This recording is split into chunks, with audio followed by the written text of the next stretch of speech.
जी sir. तो मैं total revenue बता दिया था, टोटल कॉस्ट बता दिया था कि जीरो से स्टार्ट क्यों नहीं होता, ऊपर से क्यों होती है, क्योंकि फिक्स कॉस्ट होती है जीरो ऊपर फिक्स डेबिट कॉस्ट सही। पर डेबिट कॉस्ट जीरो से ही स्टार्ट हो रही है। अगर मैं कुछ भी प्रोड्यूस नहीं कर रहा तो वेरिएबल कॉस्ट जीरो होगी, ज़्यादा यूनिट्स प्रोड्यूस करूंगा तो वेरिएबल कॉस्ट ज़्यादा होगी ऑब्वियसली। तो लेकिन स्टार्ट जीरो से होगी।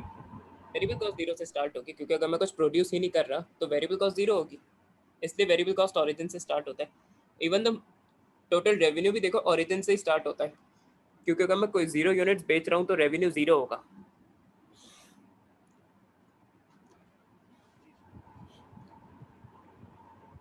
सही है।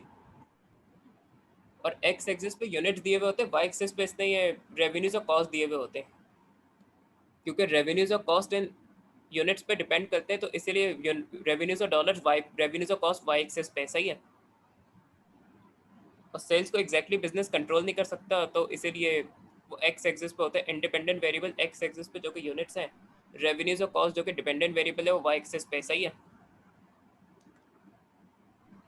हाँ हेलो सान, सही है। जी सर जी। पर 2-3 मिनट का बस ये क्वेश्चन है, कुछ पार्ट 4-5 मार्क्स का पूछ लेता है बस ये। तो उसने अच्छा identify the following values in dollars, तो ये सारी अमाउंट्स डॉलर्स में बतानी है। Break even point. Break even point, break even उसे डॉलर्स में चाहिए। ब्रेक इवन डॉलर में आएगा 60,000। हाँ 60,000। यार total revenue total cost intersect कर रहे हैं, total total revenue revenue total cost 90,000 आ इंटरसेक्ट कर जाएगा। रहे हैं। जी सर। और इसमें तुम देखो डॉलर अमाउंट ये ब्रेक इवन की, सही है 60,000।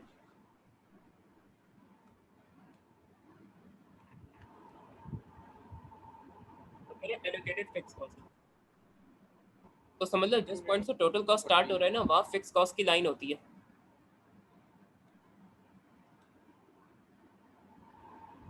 तो अगर मेरे नोट पे जाके डायग्राम देखना तो टोटल कॉस्ट के नीचे से फिक्स कॉस्ट की लाइन होती है। तो टोटल कॉस्ट स्टार्ट ही फिक्स कॉस्ट से होता है, तो फिक्स कॉस्ट तो ही 40,000 होगी डॉलर।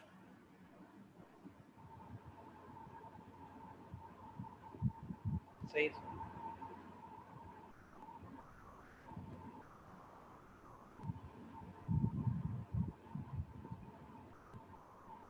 अब फिर उसने प्रॉफिट, पहले प्रॉफिट बता देता हूँ फिर मार्जिन ऑफ सेफ्टी करते हैं। टोटल रेवेन्यू क्या है, टोटल रेवेन्यू में से अगर मैं टोटल कॉस्ट माइनस कर दूँ तो प्रॉफिट आ जाएगा। जी सर 80 आ जाएगा। टोटल रेवेन्यू 90,000 है, टोटल कॉस्ट 70,000 है, तो प्रॉफिट कितने का होगा उसको, 30,000 सर। कितना। 30 60 है ना सर प्रॉफिट। टोटल कॉस्ट 70 है और रेवेन्यू 70 से 90,000। 20 से 20 हाँ। 20,000। मार्जिनल कॉस्टिंग में हम यही कर रहे होते हैं, जो वेरिएबल कॉस्ट और फिक्स कॉस्ट अलग अलग माइनस कराते हैं ना, तो एक तरह से हम टोटल कॉस्ट ही माइनस करा रहे होते हैं सेल्स रेवेन्यू में से। सर मतलब ब्रेक इवन से नहीं लेते हम। प्रॉफिट तो रेवेन्यू माइनस कॉस्ट होगा ना, प्रॉफिट तो नहीं आ सकता ब्रेक इवन के पॉइंट से। ब्रेक इवन के पॉइंट में तो नो प्रॉफिट नो लॉस होता है। तो ये तो $60,000 का ब्रेक इवन, $60,000 का रेवेन्यू में जनरेट करूंगा तो मेरी कॉस्ट कवर हो जाएगी, ये मतलब है इसका। सही सही sir. Break even in dollars का मतलब यही होता है ना कि कितना रेवेन्यू बिजनेस जनरेट करे कि उसकी कॉस्ट कवर हो जाए। और यहाँ प्रॉफिट डायरेक्ट नहीं दिया हुआ प्रॉफिट वॉल्यूम चार्ट की तरह, रेवेन्यू में से कॉस्ट माइनस करके प्रॉफिट पता करना पड़ेगा, जबकि प्रॉफिट वॉल्यूम चार्ट में डायरेक्टली प्रॉफिट पता चल जाता है, क्योंकि उसमें लाइन जो बनी हुई होती है प्रॉफिट की बनी हुई होती है सिर्फ। अच्छा मार्जिन ऑफ सेफ्टी डॉलर्स में चाहिए उसको, तो ये मेरा ब्रेक इवन था 60,000 का। Minus total cost. अगर टोटल रेवेन्यू में से मैं break even in dollar minus करूँ ना, तो margin of safety in dollar आ जाता है। टोटल रेवेन्यू में से अगर मैं break even in value minus करूँ तो margin of safety in dollar आता है जाके। सही है तो स्थान। टोटल रेवेन्यू हम ब्रेक इवन करेंगे ना मैं।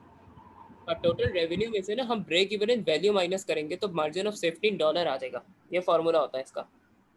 तो चार्ट से वैल्यूज आइडेंटिफाई करनी है और फिर फॉर्मूला लगाना है।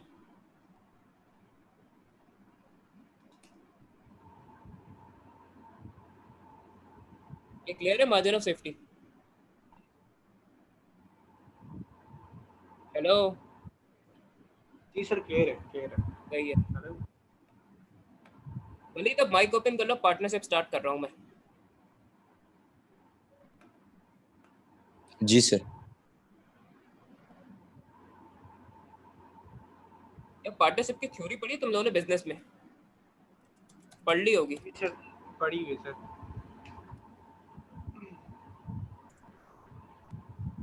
तो अब इसकी ज्यादा थ्योरी डिस्कस करके सर ये पेज नंबर कौन सा है?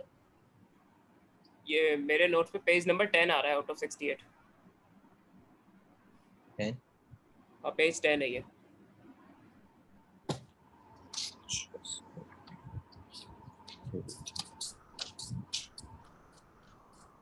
अब मार्जिनल कॉस्टिंग का तुम दोनों खुद देखो कि चैप्टर तो ये एक था, लेकिन इसके सब टॉपिक्स ही 3 से 4 थे। पहले बेसिक्स, फिर ऑप्शंस एंड डिसीजन मेकिंग, फिर प्रॉफिट स्टेटमेंट्स, फिर लिमिटिंग फैक्टर और फिर ये चार्ट्स। तो एक चैप्टर ही अपने आप में 3 से 4 चैप्टर्स के बराबर होती मार्जिनल कॉस्टिंग थी। ये भी मसला एएस के कुछ सिलेबस पे चैप्टर्स के साथ ना केवल 3 से 4 चैप्टर के बराबर होती है।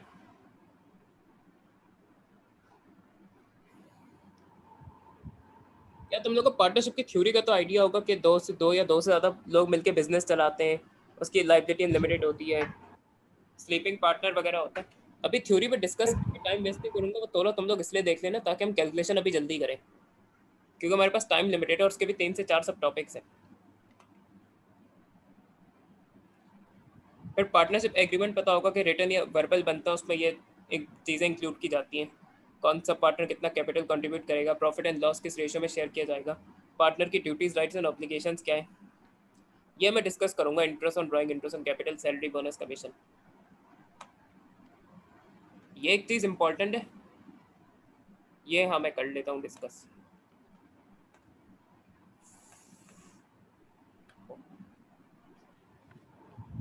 तो देखो अगर पार्टनरशिप एग्रीमेंट ना नहीं बना हुआ, ये बात का क्वेश्चन में कहेगा कि नो प्रॉपर एग्रीमेंट एग्जिस्ट और there is no formal partnership agreement between the partners. तो अगर पार्टनरशिप एग्रीमेंट नहीं बना हुआ तो उस पर पार्टनरशिप एक्ट 1890 के कंडीशंस अप्लाई होंगे और कैलकुलेशन वो लोग क्वेश्चन में उसी के हिसाब से करनी होगी।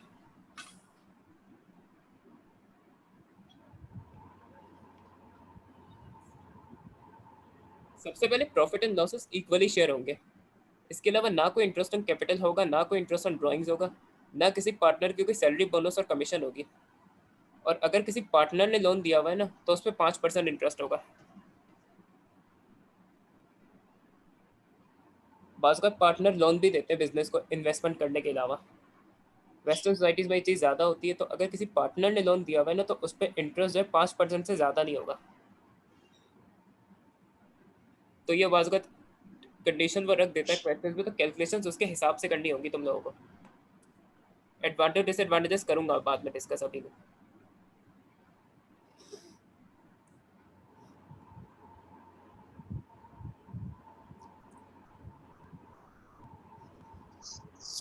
फिर एक ये चीज़ इंपॉर्टेंट है, fix capital accounts versus floating capital accounts. अब हर पार्टनर अलग अलग कैपिटल इन्वेस्ट करे तो जाहिर सी बात है उनके कैपिटल अकाउंट्स बनेंगे पार्टनरशिप में। अभी क्वेश्चन में समझ आ जाएगा तुम लोगों को। तो फिक्स कैपिटल अकाउंट्स पे होता है कि पार्टनरशिप का जो पार्टनर्स की जो कैपिटल अकाउंट्स है ना, वो सिर्फ या तो एडिशनल कैपिटल से चेंज होंगे या कैपिटल विड्रॉ करने से चेंज होंगे। मगर पार्टनरशिप है तो कुछ उनकी ना डे टू डे ट्रांजेक्शन्स भी होती है। डे टू डे ट्रांजेक्शन्स का मतलब है कि वो ट्रांजेक्शन्स जो फ्रीक्वेंटली होती है हर साल। पार्टनर्स फ्रीक्वेंटली ट्रांजेक्शन्स करते हैं और हर साल करते हैं पार्टनरशिप ट्रांजेक्शन्स। वेरियस कैपिटल वो कभी इन्वेस्ट करेगा कभी नहीं करेगा, और कैपिटल विड्रॉ भी कभी करेंगे कभी नहीं करेंगे। तो लॉन्ग टर्म इन्वेस्टमेंट इंट्रोड्यूस करने की ट्रांजेक्शन्स और विड्रॉ करने की ट्रांजेक्शन सिर्फ कैपिटल अकाउंट में रिकॉर्ड होती है। बाकी कुछ और ट्रांजेक्शन्स भी है, जैसे इंटरेस्ट ऑन कैपिटल है, इंटरेस्ट ऑन ड्राइंग्स है, इंटरेस्ट ऑन पार्टनर्स लोन है, सैलरी, बोनस और कमीशन और शेयर ऑफ प्रॉफिट्स हैं। ये पार्टनर्स ट्रांजेक्शन्स हर साल कर रहे होते हैं। जैसे प्रॉफिट हर साल होगा तो प्रॉफिट हर साल शेयर करेंगे, ड्राइंग्स हर साल करेंगे। इंटरेस्ट ऑन कैपिटल और इंटरेस्ट ऑन ड्राइंग में बताता हूँ अभी। तो ये ट्रांजेक्शन्स ना फिर करंट अकाउंट में अलग से एडजस्ट की जाएंगी। तो current accounts are separately maintained for day to day transactions. तो डे टू डे ट्रांजेक्शन्स के लिए करंट अकाउंट, और लॉन्ग टर्म इन्वेस्टमेंट में चेंज आने की जो ट्रांजेक्शन है वो कैपिटल अकाउंट में एडजस्ट होंगी। इस पर तुम लोग को कंफ्यूजन तो नहीं? अभी 100% समझ नहीं आएगा, क्वेश्चन से ही समझ आएगा ये।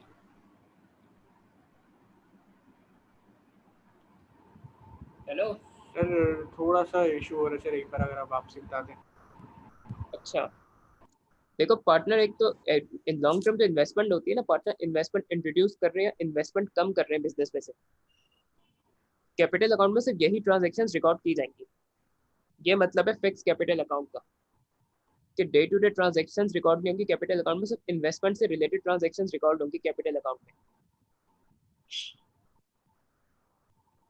मतलब पार्टनरशिप का बिजनेस चला रहे तो कुछ ऐसी ट्रांजेक्शन है जो वो फ्रीक्वेंटली करेंगे या हर साल करेंगे। अब जैसे प्रॉफिट हर साल होगा तो हर साल प्रॉफिट शेयर करेंगे। ड्राइंग्स अगर पार्टनर्स हर साल ही करेंगे, इजंट इट?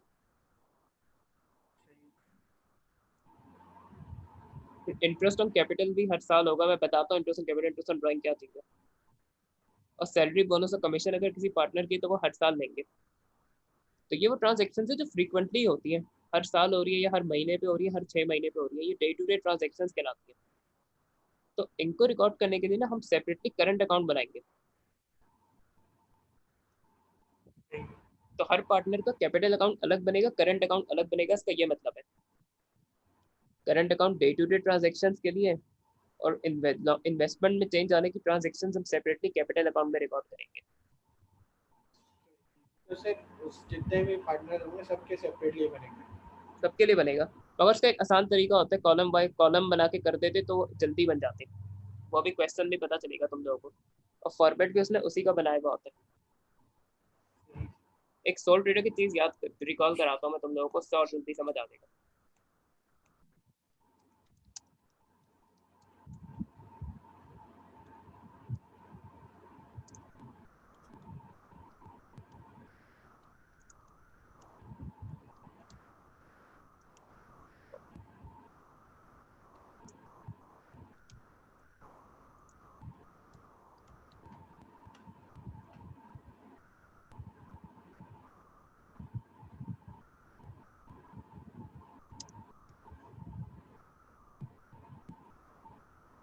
सोल ट्रेडर पढ़ा था ना तुम लोगों ने, सिंगल एंट्री भी पढ़ा था, उसमें हम क्लोजिंग कैपिटल किस तरह निकालते थे।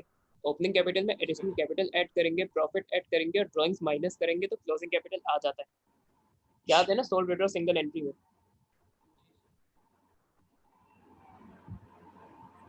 ईयर एंड कैपिटल निकालने के लिए ये करते थे ना सोल ट्रेडर और सिंगल एंट्री में।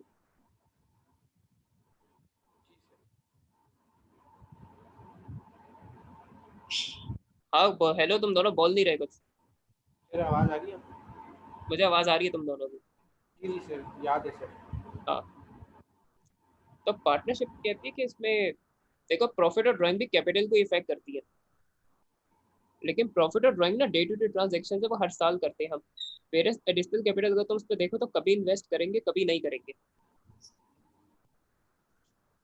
तो पार्टनर में करंट अकाउंट और कैपिटल अकाउंट अलग अलग इसलिए बनाते हैं कि ये जो इन्वेस्टमेंट की ट्रांजेक्शन है इसको अलग से हम एनालाइज करना चाहते हैं, और ये जो डे टू डे ट्रांजेक्शन है जो कि प्रॉफिट और ड्राइंग्स की है, ये हम अलग से देखना चाहते हैं कि इसकी वजह से इक्विटी में क्या इफेक्ट पड़ रहा है। तो ये हम करंट अकाउंट में लेके जाएंगे। दोबारा मेंशन कर देता हूँ मैं। तो ये ड्राइंग्स और प्रॉफिट की ट्रांजेक्शन सब करंट अकाउंट में लेके जाएंगे। वेर अगर लॉन्ग टर्म इन्वेस्टमेंट को कैपिटल ला रहे हैं तो वो फिर कैपिटल अकाउंट में एडजस्ट होगा,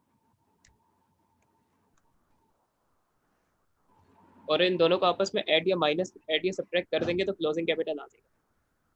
तो इन्वेस्टमेंट हम अलग से कैपिटल अकाउंट में रिकॉर्ड करेंगे लॉन्ग टर्म जो होती है, और डे टू डे ट्रांजेक्शन हम अलग से करंट अकाउंट में शो करेंगे। ये करते हैं पार्टनरशिप में। तो वो इन दो डिफरेंट टाइप की ट्रांजेक्शन को सेपरेट रखना चाहते हैं, इसलिए करंट अकाउंट अलग बनाए जाते हैं, कैपिटल अकाउंट अलग से बनाए जाते हैं। ये मकसद था। इसको इरेज कर दूं अब? हेलो, उसको इरेज। Yes sir.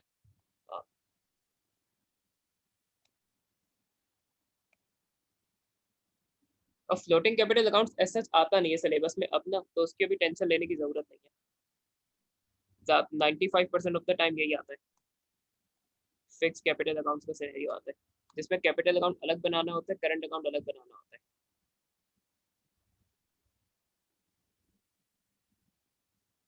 अच्छा, इनकम स्टेटमेंट्स की वैसे ही बनती है।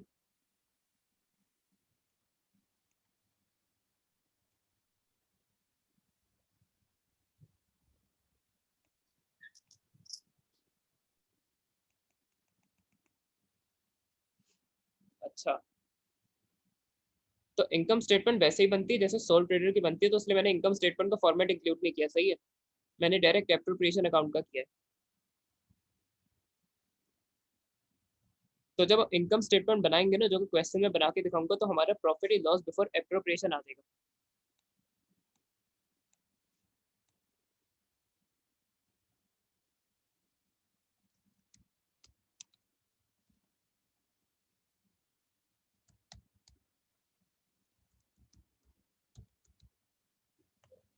तो सबसे पहले तो ये चीज समझने की कि एप्रोप्रिएशन का मतलब है डिस्ट्रीब्यूशन।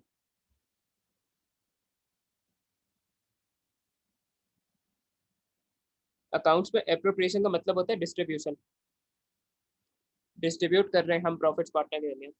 तो ये profit and loss appropriation account इसलिए बनेगा कि हम पार्टनर्स के दरमियान प्रॉफिट किस किस फॉर्म में डिस्ट्रीब्यूट हुआ ये देखना चाहते हैं। इनकम स्टेटमेंट में से हम जो एक्सपेंसेस माइनस करके प्रॉफिट बचेगा ना, वो प्रॉफिट पे पार्टनर्स पे डिस्ट्रीब्यूट किया जाएगा। तो वो किस किस फॉर्म में डिस्ट्रीब्यूट हुआ हम ये देखेंगे। सबसे पहला तो इंटरेस्ट ऑन कैपिटल है।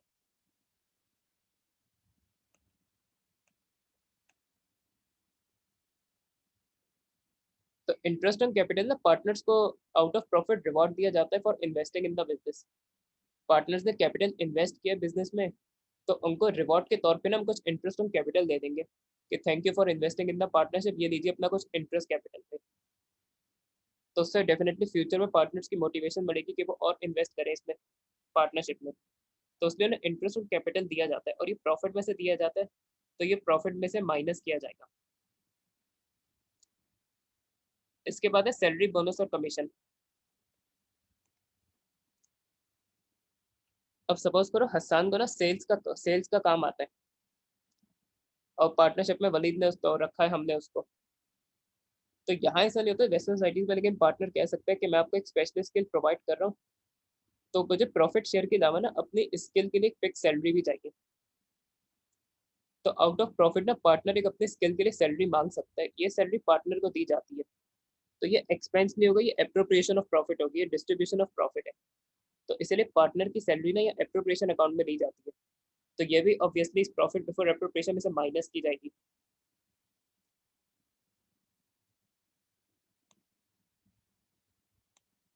फिर एक चीज है interest on drawings. Interest on drawing ना पार्टनर से बिजनेस वसूल करता है, उन्हें पेनलाइज करता है। अगर पार्टनर ज्यादा ड्राइंग्स करे ना बिजनेस में से, तो उनसे इंटरेस्ट ऑन ड्राइंग लेगा बिजनेस जो है। ये एक तरह से पार्टनर्स को डिस्करेज करने के लिए होता है कि अगर इनसे इंटरेस्ट चार्ज किया जाएगा उनकी ड्राइंग्स पे, तो पार्टनर्स अपने फ्यूचर में ड्राइंग्स रिड्यूस कर देंगे। तो इंटरेस्ट ऑन ड्राइंग्स हम पार्टनर से बिजनेस रिसीव कराते हैं। तो इंटरेस्ट ऑन ड्राइंग्स तुम देखो कि ऐड की जाएंगी प्रॉफिट बिफोर एप्रोप्रिएशन में। फिर जब ये interest on capital, interest on drawing से सैलरी, बोनस, कमीशन एडजस्ट कर देंगे ना प्रॉफिट बिफोर एप्रोप्रिएशन में से, तो रेसिडुअल प्रॉफिट और लॉसेस बच जाएंगे।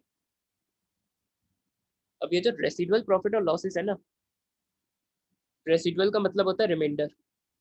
अब ये जो रिमाइंडर या रेसिडुअल प्रॉफिट है ना, ये profit and loss sharing ratio में डिस्ट्रीब्यूट किया जाएगा।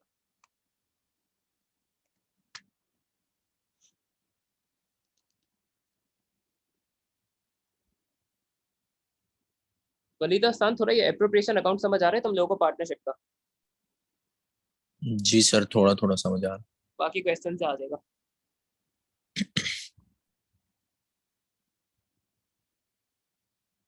फिर ये इसकी कुछ एंट्रीज है, ये इंपॉर्टेंट है इसमें। देखो इंटरेस्ट ऑन कैपिटल, प्रॉफिट्स हम पार्टनर्स को दे रहे हैं, तो profit and loss appropriation account debit होगा और करंट अकाउंट में क्रेडिट किया जाएगा, पार्टनर रिसीव कर रहे हैं। इसी तरह interest on loan by partner, अगर पार्टनर ने लोन दिया हुआ है ना, तो वो एक्सपेंस के तौर पे ट्रीट किया जाएगा, वो इनकम स्टेटमेंट में आएगा एक्सपेंस के तौर पे। लेकिन partner interest on loan receive कर रहा होगा, तो उसका करंट अकाउंट क्रेडिट किया जाएगा। इंटरेस्ट ऑन ड्राइंग्स पार्टनर्स पे करते हैं बिजनेस को, तो उनका करंट कैपिटल अकाउंट डेबिट होगा क्योंकि पार्टनर्स अपनी जेब से भर रहे हैं बिजनेस को। और profit and loss appropriation account credit होगा क्योंकि प्रॉफिट में ये ऐड किया जाएगा इंटरेस्ट ऑन ड्राइंग्स। फिर है सैलरी, बोनस और कमीशन। अब इसमें profit and loss appropriation account debit किया जाएगा क्योंकि आउट ऑफ प्रॉफिट दिया जा रहा है, तो प्रॉफिट डिक्रीज हो रहा है इसकी वजह से।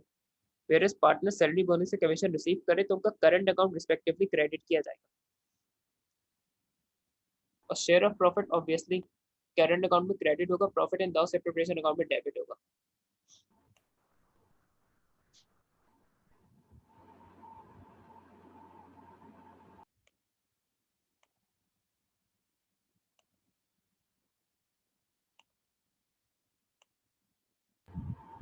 ये एंट्रीज बनानी नहीं होती पेपर में, लेकिन ये करंट अकाउंट बनाने में काम आती है। इस पर टी अकाउंट ही बनाना होता है। ये एंट्रीज में कोई कंफ्यूजन तो नहीं तुम लोगों को?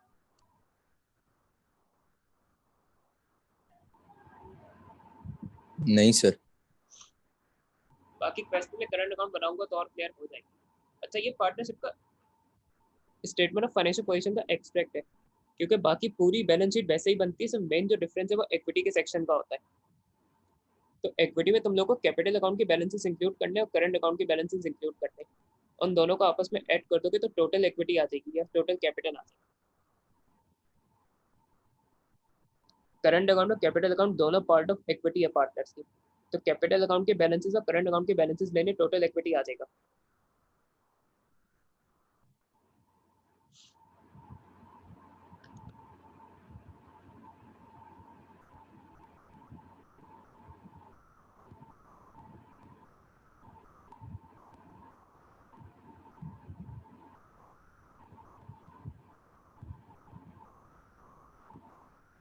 इसमें कोई क्वेश्चन तो नहीं बैलेंस शीट के फॉर्मेट में?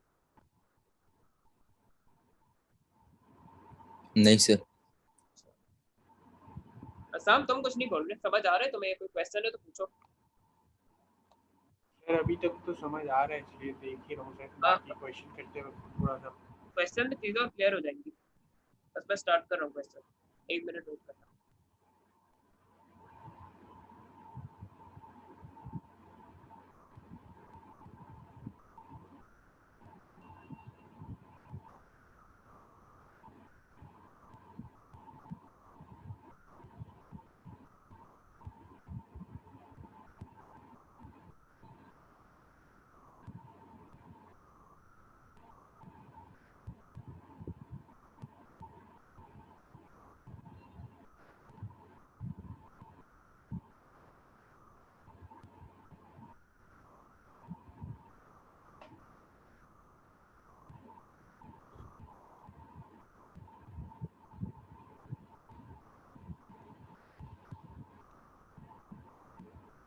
ये जून 2018 का क्वेश्चन करा रहा हूँ मैं, paper 22।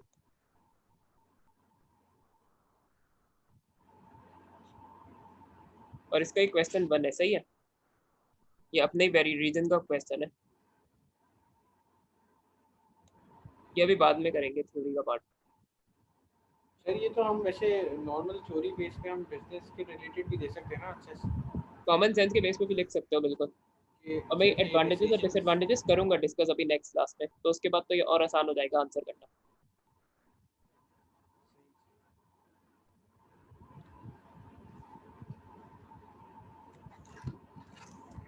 The following information was available for the partnership on 30 जून 2017। तो इसका मतलब इसका ईयर एंड हो रहा है 30 जून 2017 को। बैंक ओवरड्राफ्ट है बच्चे, कैपिटल अकाउंट के बैलेंसेस दिए हुए चेरी और Harry. Current account balances at 1 July 2016। अगर मेरा ईयर 30 जून को एंड हो रहा है तो ये जो 1 जुलाई 2016 के बैलेंसेस है ये कौन से होंगे?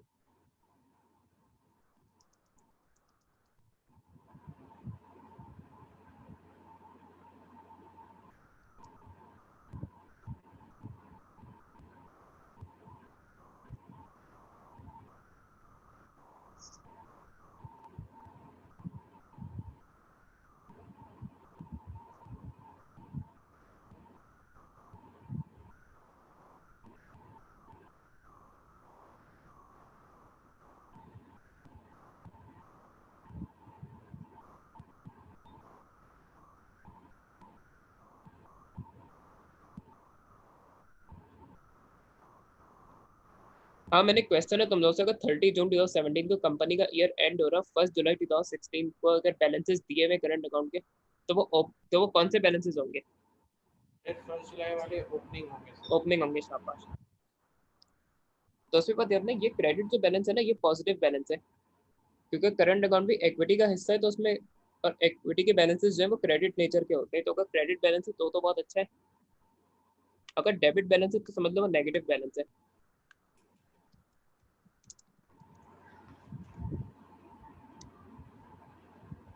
हो सकता है हैरी ड्राइंग ज्यादा कर रहा हो, उसकी वजह से इसका नेगेटिव बैलेंस है करंट अकाउंट में। ये ड्राइंग्स कम कर रहा होगा तो इसका क्रेडिट बैलेंस है कैपिटल अकाउंट में, तो ये पॉजिटिव बैलेंस है, ये नेगेटिव बैलेंस है डेबिट वाला। फिर ड्राइंग्स है चेरी और हैरी की, सही है।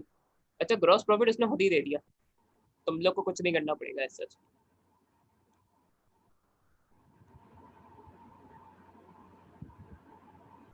फिर इन्वेंट्री क्लोजिंग 30 जून की वैल्यू होगी, तो क्लोजिंग इन्वेंट्री की वैल्यू होगी 2,540। अच्छा, ये चेरी पार्टनर है, तुम ऊपर देख सकते हो, उसने लोन दिया हुआ है बिजनेस को।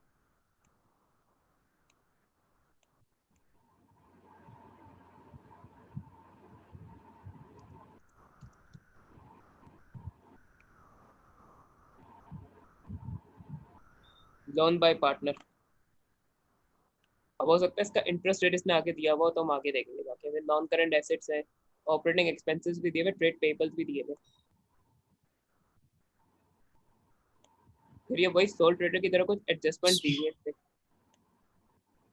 सर अजान हो रही है, 2 मिनट रुक सकते हैं? सही है, सही, पानी पी लूं जब तक।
अब वलीद अजान हो गई तुम्हारी तरफ खत्म? जी सर, हो गई, स्टार्ट कर। सही है।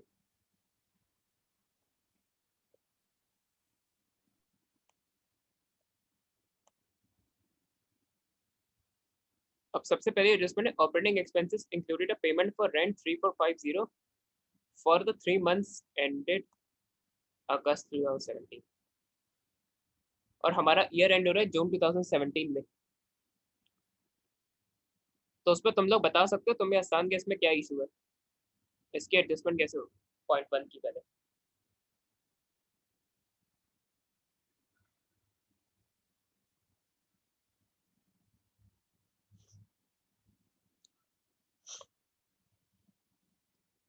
देखो मेरा ईयर एंड हो रहा है जून में और ऑपरेटिंग एक्सपेंसेस के अंदर एक 3450 का रेंट इंक्लूडेड है जो कि 3 मंथ्स एंडेड अगस्त 2017 तक के लिए। तो ये जो रेंट की इसमें फिगर है ना, ये है अगर 3 मंथ अगस्त में एंड हो रहे तो ये स्टार्ट हो रहे होंगे जून में।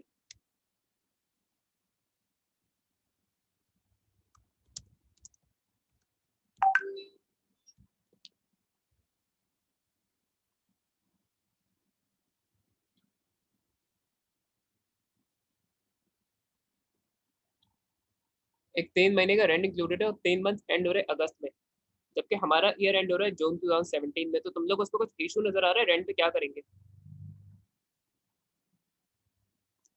2 मिनट है, सोच लो।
मेरे ख्याल से नहीं समझ आ रहा ना तुम दोनों को ये।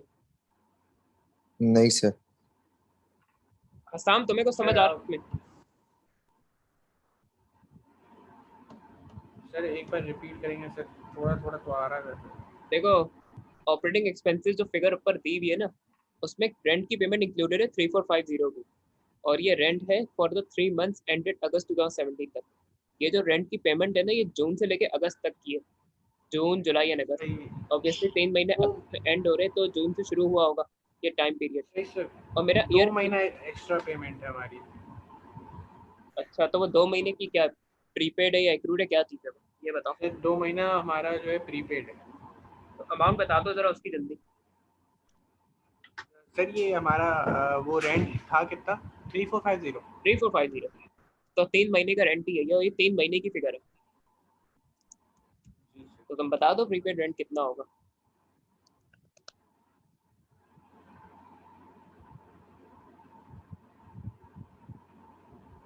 सर हमारा रेंट शुरू कब से हुआ था, जून से ना, जून 2016। देखो उसमें होता अंदाजा लगाना होगा, अगर अगस्त में 3 महीने एंड हो रहे तो बैकवर्ड 3 महीने चलो तो जून से स्टार्ट हो रहा होगा, जून जुलाई एंड अगस्त। इसलिए इस तरह उसने खुद नहीं बताया, खुद सोचना पड़ा ये मुझे कि ये 3 महीने अगर अगस्त में एंड हो रहे तो जून से स्टार्ट हुआ होंगे। इसके हिसाब से प्रीपेड अमाउंट निकाल दिया तुमने। ये सही बोला कि 2 महीने का ज्यादा पे किया।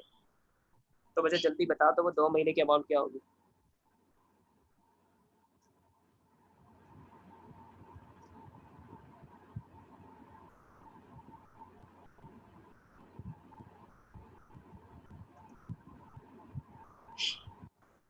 2300। 2003। 600।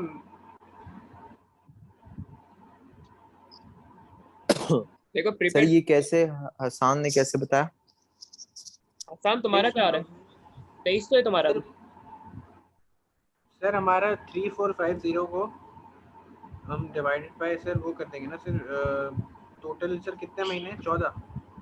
3 महीने भाई, 3 महीने की फिगर है ये जो रेंट की फिगर है ना, इस this it is only for 3 month, for 3 months ending 31st August 2017 multiply by 3 divided by 12। Divide by 12 multiply by 3 हो गया, 3 महीने की टोटल फिगर है 3450 फॉर द 3 months एंडेड। ये इज फॉर जी सर। 1 मंथ नीचे लिखा है, 3450 को 3 से डिवाइड करेंगे, इसको 3 से डिवाइड किया तो 1 महीने का आ जाएगा, मल्टीप्लाई बाय 2 कर देंगे।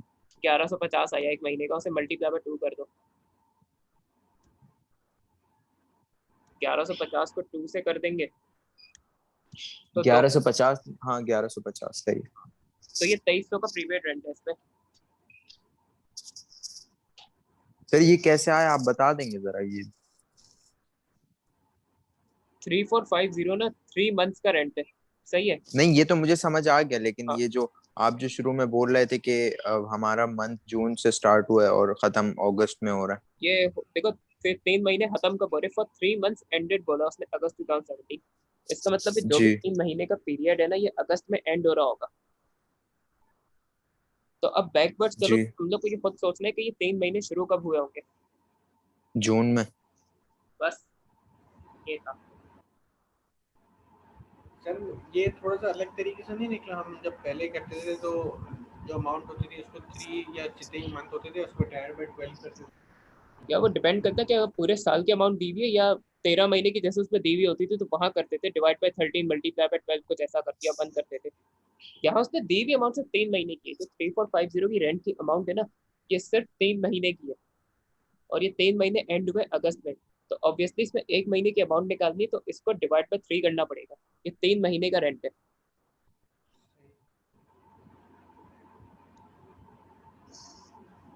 वहां दिया हुआ था तो 12 महीने की फिगर, 13 महीने की फिगर या 12 महीने की फिगर दी हुई होती थी, तो इसलिए वो डिवाइड बाय 12 करते थे क्योंकि वो पूरे साल की फिगर दी हुई होती थी। यहाँ से 3 मंथ का रेंट दिया था उसने।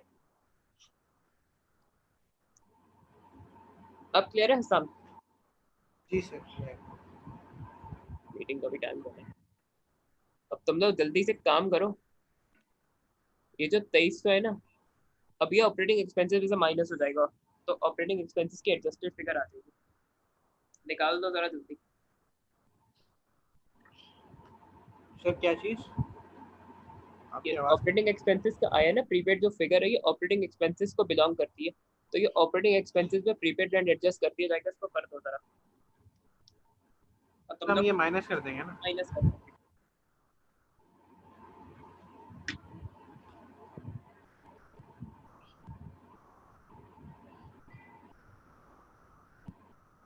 26,090। 26,090 बिल्कुल सही। 2690। अच्छा, थर्ड मीटिंग का लिंक भेज रहा हूँ क्योंकि इसका टाइम खत्म हो रहा है, क्या करें, एक तो ये बहुत प्रॉब्लम है जूम की। सर वो मैं सर शायद ज्वाइन ना कर सकूं सर, मेरी बार बार डिस्कनेक्ट हो रहा है सर। अब मैं हो सर सके